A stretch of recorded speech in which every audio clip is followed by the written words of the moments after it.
Hello, and welcome to the Zachary FC channel. If you haven't done so, or if it's your first time here, like, subscribe, share, comment, put the notification bell on. Tell your mom, your dad, your uncle, your sister, your dog, any family members in the grave. They can still subscribe. They can still access YouTube.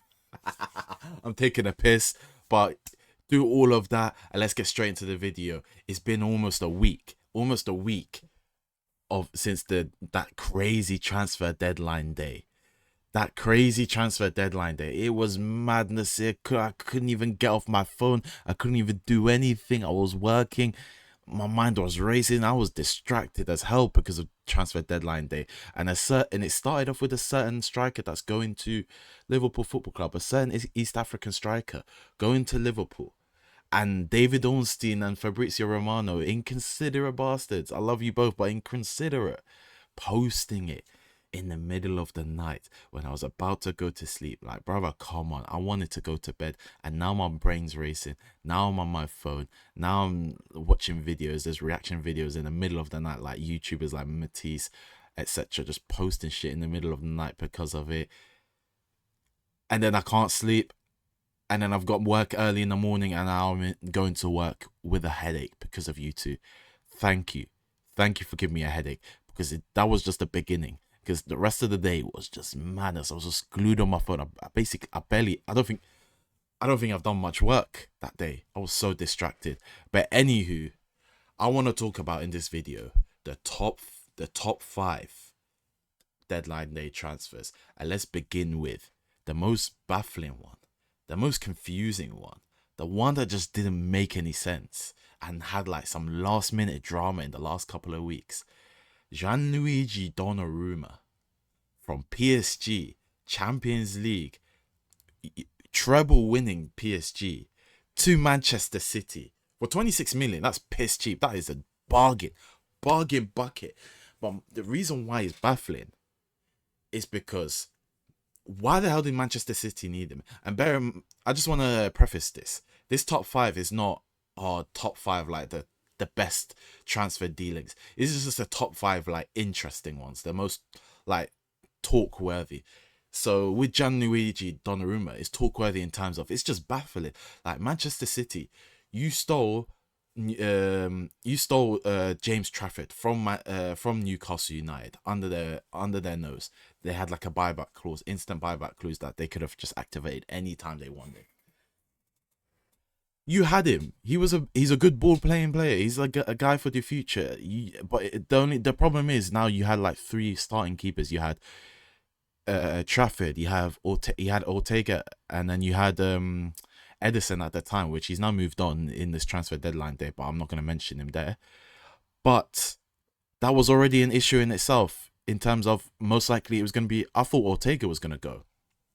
I mean, it was most likely Edison, but I thought maybe they'll keep Edison, keep him as the guy that starts some games, be the leader and everything, and then eventually he lets go. It was similar to the Shea Given, Joe Hart, and then Joe.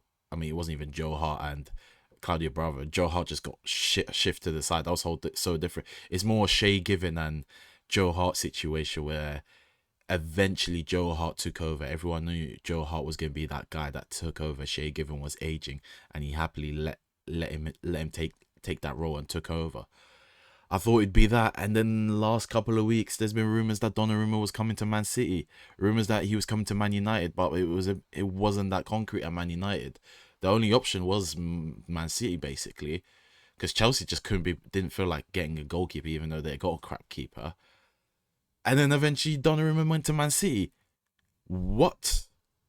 I understand him leaving PSG because of the contract issues, and then they just pushed him out. I understand that, and they got a goalkeeper. They signed a goalkeeper ahead of him. But going to Man City, he's not. He had a very good season, a very class season last season. But bear in mind this: he is a shot stopper. He is only a shot stopper. Man City and Pep Guardiola's style is play a ball playing goalkeeper that can obviously is good in goals, or can stop shots as well. But he's so horrible on the ball, so horrible. And I know right now I hate this obsession with managers of, oh, they need to have be good on the ball. They need to be good on the ball, and they've kind of taken it too far where they have to be good on the ball first over shot stopping. I love that Donnarumma's shot stopping first. That is very good, very good, and he slots into every other team, even Man United. I'd have him. But this is Man City. This is Pep Guardiola. Their playing style is playing through the back, heavily playing through the back, starting from the goalkeeper. And you got Donnarumma, who's had so much sus moments over the years that he became a meme. Yeah, he's gonna be cooked. He'll have the shot stopping, but there's so many. Don't be surprised. He will let in a lot of goals because he couldn't pass out the back and he gave away the ball, or he just got clamped. And don't get me started on James Trafford. I think was I calling him Old Trafford earlier on? Let me know in the comments. I can't remember. I feel like I did. But James Trafford, I'll be smashing everything. I'll be throwing my toys out the pram. What the hell? You signed me to be a starter, and then like a couple of weeks later, you signed another starter, a guy that's better than me. What are you playing at? And it's not like Donnarumma's 30 years old and it'll just be for a season and then he will let the reins go. Hell no. The guys are they're only like 3-4 years apart. They're not that the age difference isn't that much. And bear in mind, goalkeepers that even if he was 30 years old, it's not even that deep. Goalkeepers play for a long time, longer than any other outfield player. Man City, I'm confused. I don't know what's going on. But let's move on to the next transfer. Tottenham Hotspur signs Randall Kolo Muani last minute on loan from PSG. After weeks and weeks and weeks of Randall Kolo Muani is gonna go to Juventus, going back to Juventus after he had a good season and revived his career last season. They just couldn't get the deal over because of money issues. Juventus is just broke as hell.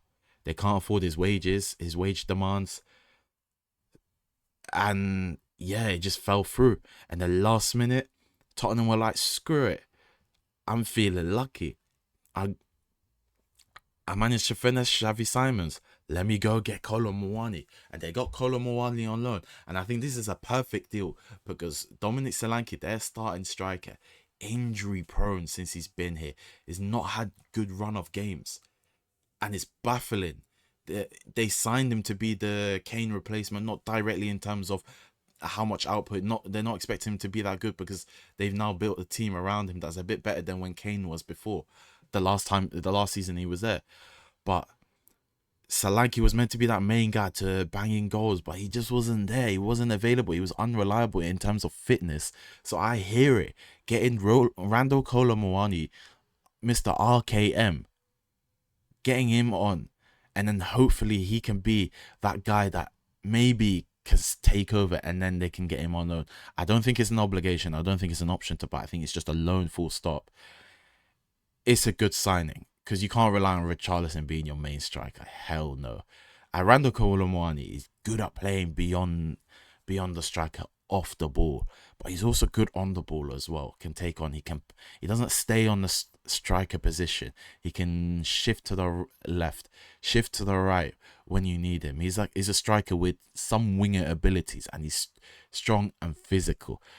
I think it's a perfect signing, and it's a safe signing because they got him on loan, so they could test him out and have him and Richarlison be the two strikers for the team, and then get Solanke, and then they somehow, because of this injury situation, they managed to get a 3-man depth in the striker department. So when Solanke comes in, they don't need to panic. They don't need to rush him in. They can slowly bring him in. He's got some really long ankle injury, and if you know about ankle injuries, especially with the Kane situation, they already had PTSD from that.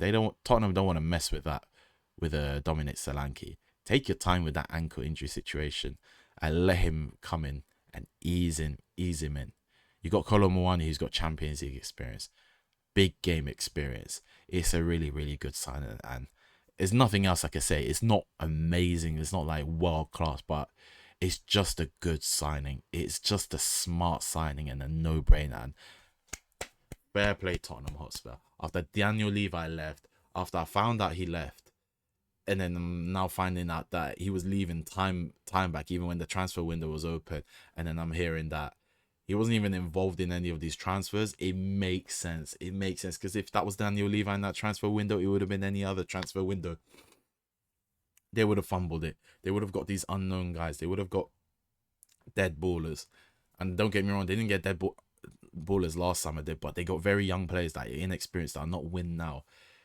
You know what I mean? They'll try and go for a Xavi Simons. They would have gone for Eze and they just would have haggled. They would have haggled and they would have fumbled it. They fumbled the Eze deal because they tried to haggle it.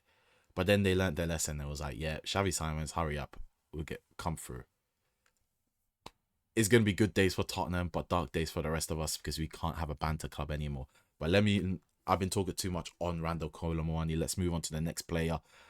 Manchester United. We finally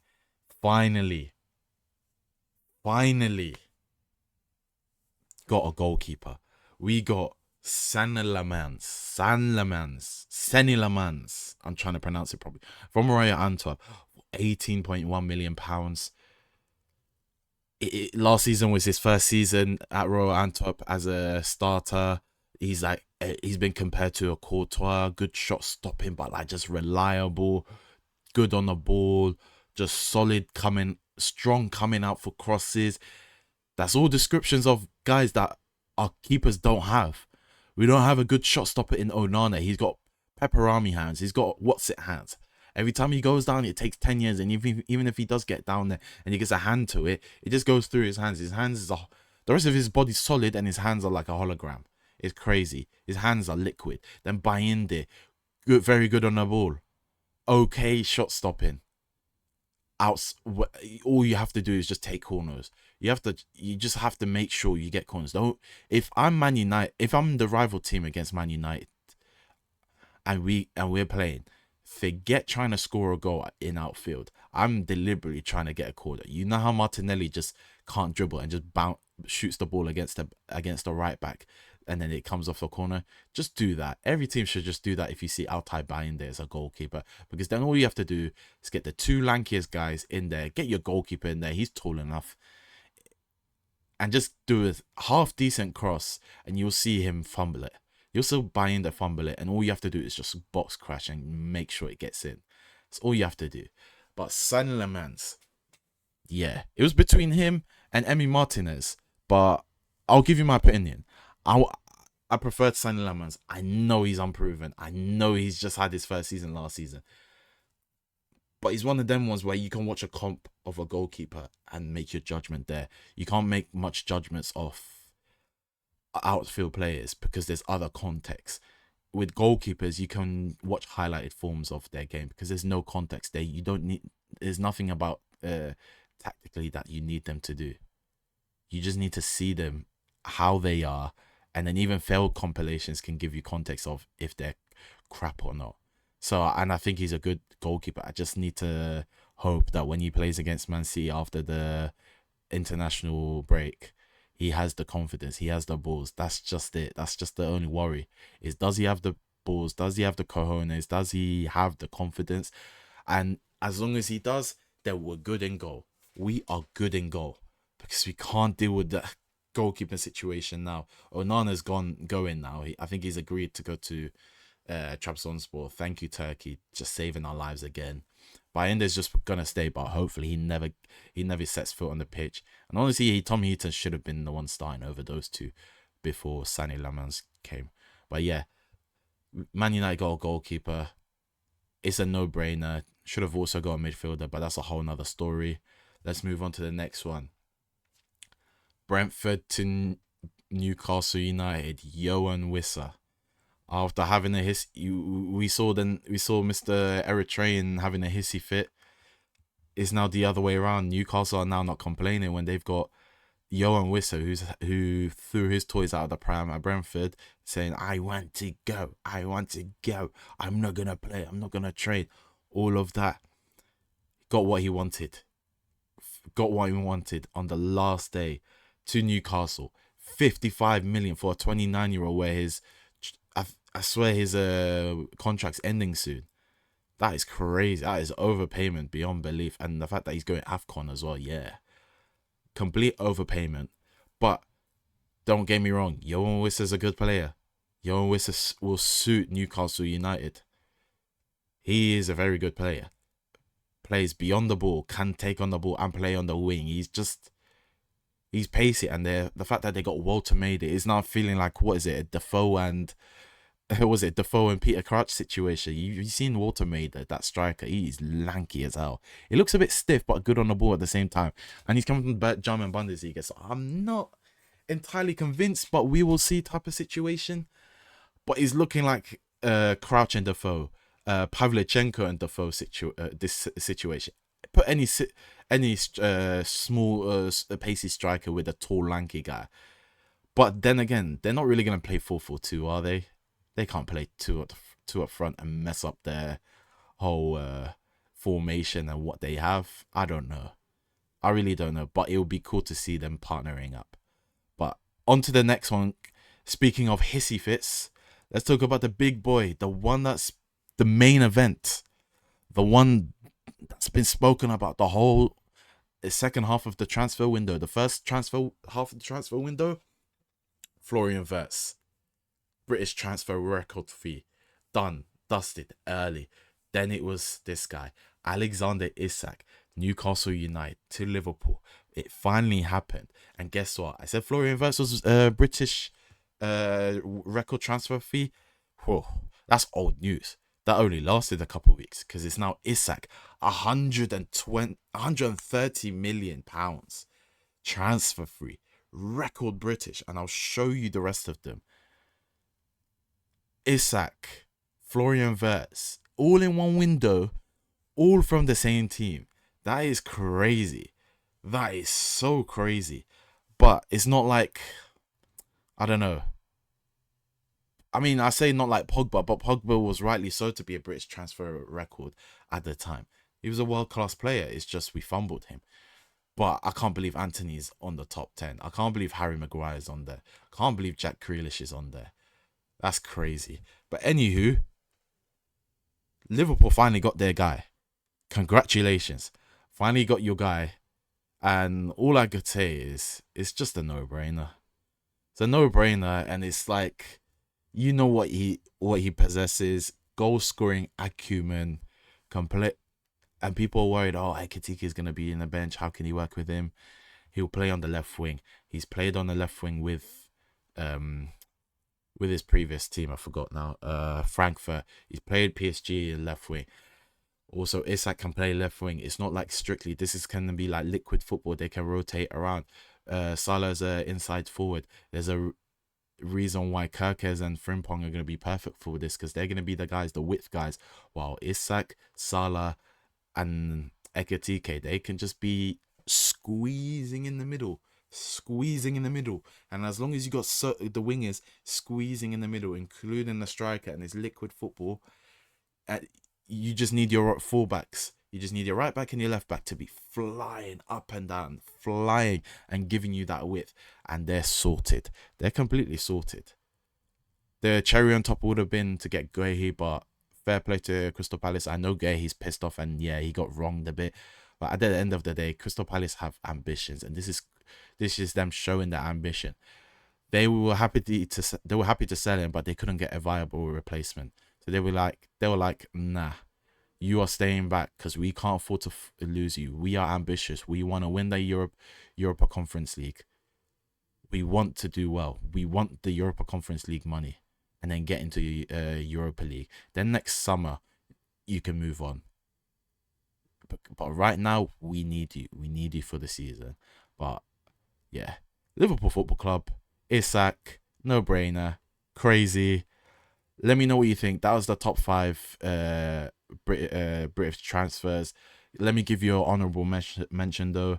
Harvey Elliott to Aston Villa on loan from Liverpool Football Club. I wanted to mention that because this guy is right now just under 21s for the England team. He needs to break out of that England team squad, and the only way he can do that is play first team football, first team minutes. Slot didn't rate him, even though he kept him off the bench a lot of the times. It did well. Klopp regretted not playing him as much. Everyone thought he would be a Salah replacement. He's not. He doesn't have the blister in place. He's not explosive like that. But as a number 10, he's really good. And I thought he would go to Newcastle. I really thought. But again, they have a lot of midfielders, so I guess not. Aston Villa, they have a lot of midfielders also. And Morgan Rogers is a number 10. I don't like him playing left wing, even though he can. but I guess they're gonna put him left wing and he'll play number 10. But either way, if he plays number 10, this guy's got good playmaking ability. He's really, really good technically. I like him. I'm excited to see him. He's someone that I've been rooting for years. Him and other guys in Liverpool that are like bit part young players like Jones, something whatever his first name is, Jones, in midfield. He's really good. It's looking like he's getting more minutes for Liverpool. But Chetik needs to play more for Liverpool. But yeah, Harvey Elliott, I'm happy he's gone on. He's left and he's actually gonna get first team minutes. But anyways, let me know what you think of this top 5. Like, subscribe, and peace. Goodbye.